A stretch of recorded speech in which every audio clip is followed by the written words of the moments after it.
నేడు అంతర్జాతీయ ఆదివాసీ దినోత్సవ సందర్భంగా ఏలూరు జిల్లా కోట రామచంద్రపురం సమీకృత గిరిజనాభివృద్ధి సంస్థ ఆధ్వర్యంలో ఆదివాసీ ఉత్సవాలు అయితే బ్రహ్మాండంగా ప్రారంభమయ్యాయి. ఈ కార్యక్రమానికి పోలవరం శాసనసభ్యులు అదేవిధంగా జిల్లా అధికారులు ఆదివాసీలు అధిక సంఖ్యలో పాల్గొన్నారు. ఆ గిరిజనులకు సంబంధించి వాళ్ళ సంస్కృతి వాళ్ళ సాంప్రదాయాలు ఉట్టిపడేలాగా స్టాల్స్ అదేవిధంగా వంటకాలతో గిరిజన నృత్యాలతో ఆటపాటలతో కార్యక్రమాన్ని అయితే చాలా అద్భుతంగా నిర్వహిస్తున్నారు.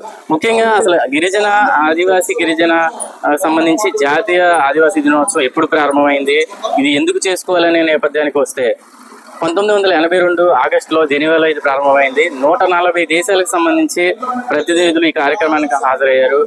ముఖ్యంగా అటవీ సంపద అలాగే ఆదివాసీల హక్కులు సంరక్షణ చట్టం తీసుకురావాలని చెప్పి వాళ్ళని అభివృద్ధి దిశగా తీసుకెళ్లాలని చెప్పి దీని యొక్క సారాంశం. అయితే 143 దేశాలు పాల్గొన్న అనంతరం 120 దేశాలు దీనికి ఏకగ్రీవంగా సమ్మతించే 14 దేశాలు తటస్థంగా ఉంటే 4 దేశాలు మాత్రం ఈ సంస్థకు సంబంధించి వ్యతిరేకించడం జరిగింది.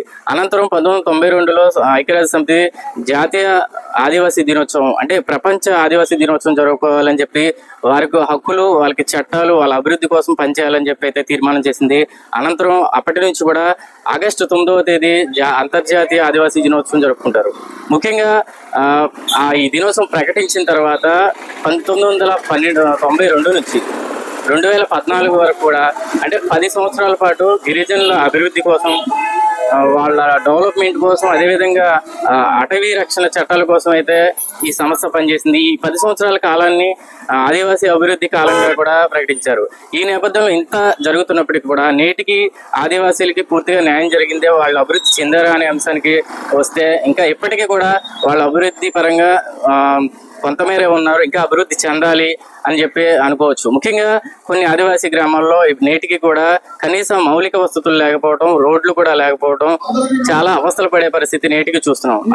చివరికి దహన సంస్కారాలు కూడా కొన్ని గ్రామాల్లో దారి లేక డోలీలు కట్టుకుని మృతదేహాలని దహన సంస్కారాలు చేసుకునే పరిస్థితిలో నేటికి ఉంది.